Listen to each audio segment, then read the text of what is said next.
have to buy like products every month, like shoes or buy? No, we're not that type of business at all. What's better for you, right? Now, if they say, do I have to pay money? And you just go to booking the appointment. Do I have to pay money, right, to get involved with you guys? If they ask me that, I'll say we have a software fee and some licensing fee. If it makes sense, right, for us to work together, I don't know if it'll make sense or not. So I answer the question, and then what do? I ask a question. At this season of your life, do you have a need for additional income? That's a very simple question to ask, but it's a great question to ask on the phone. Hey John, I know you work at the restaurant. I just want to know, at this season of your life, at this moment in your life, do you have any need for additional income? Okay. I'm way too busy. What do you say? You guys are professionals. Great, we like busy people. Busy people get things done. What's better for you? Okay. And you were saying another one? If I could show you a way in which you could have more time, would you be open to it? Sure, if I could show you a way to have more time, would you be open? The problem with that depends on my level of openness to that statement. Sure. Right? Because if I'm not interested, I would be like, no, I don't have more time. That's why I said I don't have time at all. Right? You want to paint that picture a little bit more when you ask that question. Right? If there was a way that we could sit down and I could help you, you can leverage some of my time or leverage our system or leverage some support to help you build a business, is that something you'd be open to? Because when that person tells you they don't have time, that means they need what? Help. Yeah. That means that they need leverage. Right? Any questions on this? No. Okay? If they're stubborn but you heard they are definitely worth challenging to meet. If they are stubborn but you heard they are definitely worth challenging to meet. Yes, sounds like a businessman or woman. One of my mentors told me a business is all about relationships. There are two types of people. Middle class who's closed-minded and world class who never turns down an opportunity to build a relationship. Which are you? This could be rude if you ask it in the wrong tone. So you have to ask it in a respectful tone. So you have somebody, dude, I'm really busy, George. I'm very busy. And they've said it 2 times or something. And you're like, cool, no problem, man. Hey, I'm really busy. Dude, listen, we love busy people because busy people get things done. So what's better for you? George, no, I'm really busy. I just can't. Listen, Danny, there's 2 kinds of people. My mentor told me this a long time ago. There's people that are, closed-minded, and there's people that are, world-class in building relationships. Right? One is always open to building a new relationship because what it can bring in their life. Which of them are you? Okay, somebody asked me that. Go ahead. Somebody role play that with me. Go ahead, miss. What's your name? Carla, go ahead, Carla. If you sound like a business, one of my mentors told me that business is all about relationships.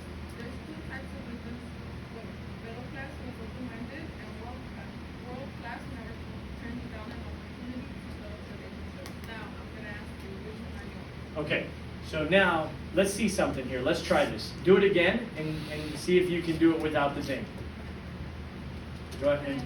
No, you can't. Oh my God. Go ahead. You sound like a businessman. My mentor told me a long time ago that business is about relationships. One is the middle class who's close-minded, and one is the world class who is always open to opportunities for business. Which one are you? I'm so world class. Right? And then what do you say after that? I'm the second one. Oh, okay, perfect. Then you say, what's better for you? Oh, what's better for you? Right? And you booked the appointment. Today or tomorrow? Yep. Okay, beautiful. So here's what I realized. Great job, Carla. Give her a round of applause. Great job. One thing that I've realized is that it typically takes around 6 to 7 times for a person to remember something without them looking at it. Okay, so you have to do this 6, 7, 8, 10 times for you to remember without looking at it. Let's do the last ones. Okay. I want to do research. Right? What's the first thing you do? No, what's the first thing you do with the person? I agree. You agree. You know what, John? I understand how you feel because I wanted to do research as well. Right? And you can go that route. You can go this route. Hey, no problem. I completely understand. We also want to do research on you as to who you are to see if you'd be a fit for us. I can't make you any promises. That's called what? Takeaway. John, we want to do research? Awesome, man. I think you should. At the same time, we want to do research on you, right, to see if you'd be a good fit for us as well. I'm not going to make any promises, but I'd love to get together with you. If you're at a season in your life where making more money is something that's important to you, what's better for you? Okay? I was gonna say the research one.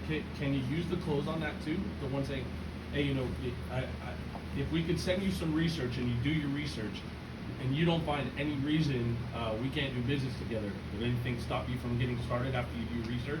You can use that, but I don't want them to go do research, nor they're probably not going to. Number one, most of the time this is an excuse. Yeah. Right? Right. So I don't want to give them more of an excuse or buy into that excuse. Right? Real simple on this part, guys. Today we work with a lot of very, very large companies, right? And so I would say, John, listen, I understand how you feel. You just want to make sure that what we do is good, right? Yeah. Yes. I understand how you feel. You want to make sure that what we do is good, right? Yes. And you also probably want to know more about it to see if it's a fit for you, right? Right. The best way for us to do that is for us to sit down to where you can meet me, and I can meet you, and I can explain what we do. Once we know each other, if you need to do some research, you're going to have a lot more information on the company for you to go do whatever research you need to. Let's at least get together for 15 minutes. What's better for you? That's what you would tell somebody normally if you were just having a real conversation, right? You're just talking to me. Hey, listen, I want to do research. Man, that's awesome. You should, right? But to be honest, what you probably want to know is that what we do, number one, and you probably want to know if what we do is good, and number three, you want to know if it's for you, right? I think the best way for you to answer those questions is for you to meet me, because you don't know who I am or what we do, and for me to meet you, because I don't know if you'd be a fit. So what's better for you? And then after we meet, if you need some information, I can give you a bunch of that stuff. Guess what's going to happen after you meet? They're not going to ask you for anything. Your job is to get the meeting. Any questions on that? Yes? I want to do research. Why don't you try it? I don't know. Go ahead. I want to do research. I was literally asking. Oh, okay. I felt the same way, George, when I first started. I wanted to do research as well, but I know you said you wanted to. I don't know. Yeah, What I say, see that one on Fit Function Finance, what I'm solving for on Fit Function Finance is once they've already understood the need, they've already understood the value, they know what they want, and it's just figuring out the amount, so I don't know that that would be the best there. Okay. But you never know what objection's gonna work where until you what? Try it. Right. Somebody came up with these. Guess what? You may come up with better of these. Go ahead. When you do the appointment to sit down, what research do you bring with you? Do you bring pamphlets? What do you bring? I bring myself. I'm being serious. You can give them all the pamphlets that you want. The more you sell external validation, the less like Okay, you so really are. you just I, bring yeah. yourself and It's talk like to them? it's like saying, dude, listen, we work with Mutual of Omaha. Do you know who they are? They're a $50 billion company. We work with National Life. Do you know who they are? Just come These- prepared. Just These are know your just crap. these are hundreds of billions of dollar companies.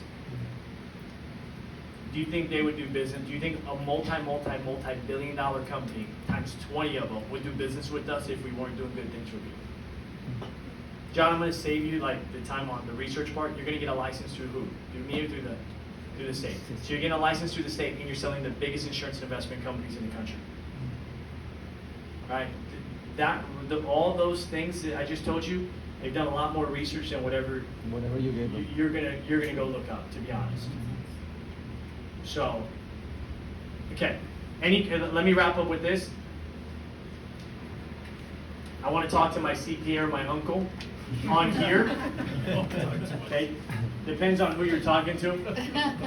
If you're talking to like a Spanish, Cuban, Puerto Rican guy, there is no CPA. They'll never give you this objection. Okay. Talking to somebody that's a doctor, maybe yes. Okay. At that moment, their CPA probably has a relationship with somebody else.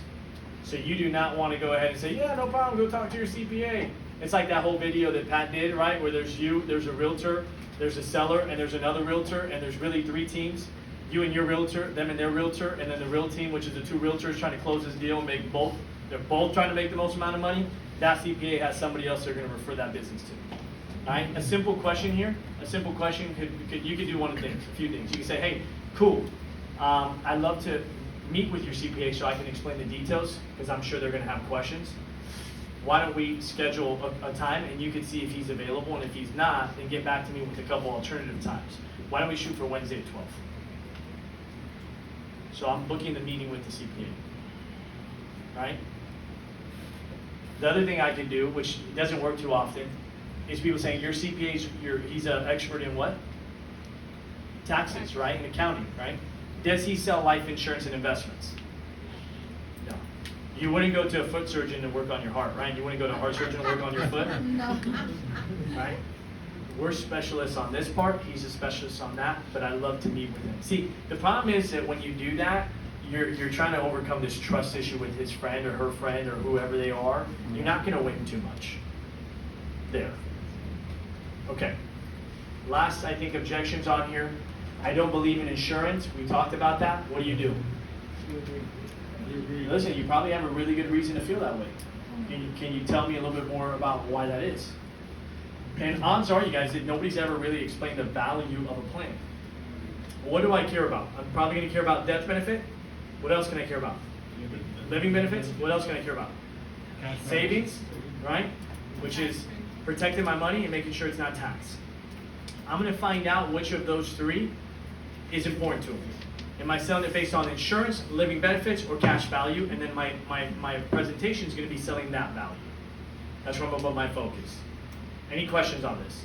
Yes. I have a question. Yes. When it comes to they don't believe, or like the objection when they're big believers and they say like, oh, you know, I'm a believer, I know God will take care of my family. Like, how do you come back? Like I've been hearing that a lot, and it's like, Yeah. it's so like, you know, so stupid to hear that because like they're just using that I as slap him with the Bible.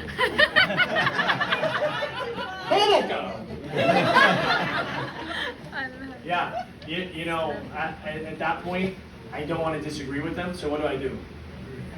I agree. I say, you know what? I believe that God takes care of us too. I do. And I believe that, you know, God uses, you know, financial vehicles and things to help us, right? Right? We're meeting for a reason.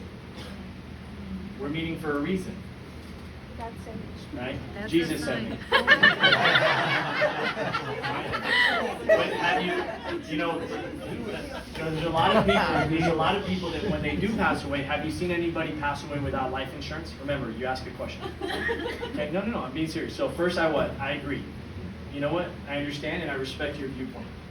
Have you seen anybody pass away without life insurance?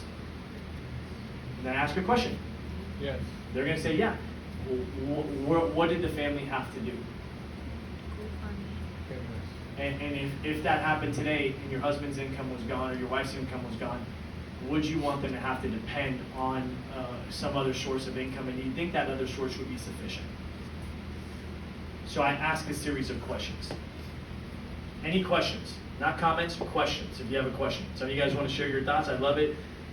Next time you train, you do that. Okay. I have come over somebody that had a bad experience. So they have believed on insurance before. Uh-huh. They saw This will be the last one, you guys, because our time is up. The person passed, and the insurance company didn't deliver what they thought they were gonna deliver. Was it something that happened to them or somebody they know? Somebody they know. Yeah. I would say, listen, that is horrible. And I understand why you're a little, you know, skeptical or why you doubt. Sometimes we hear stories, but we don't fully know all the details, right?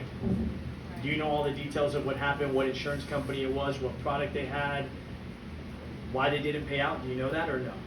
So I asked because it was her sister, Uh-huh. and she said the company and what she thought the sister had. I mean, she wasn't. So then I have a real conversation. It's not an objection. I say, what's the legal reason the insurance company didn't pay out? Do you guys have any documentation on that? No. Do you know if the company was A-rated?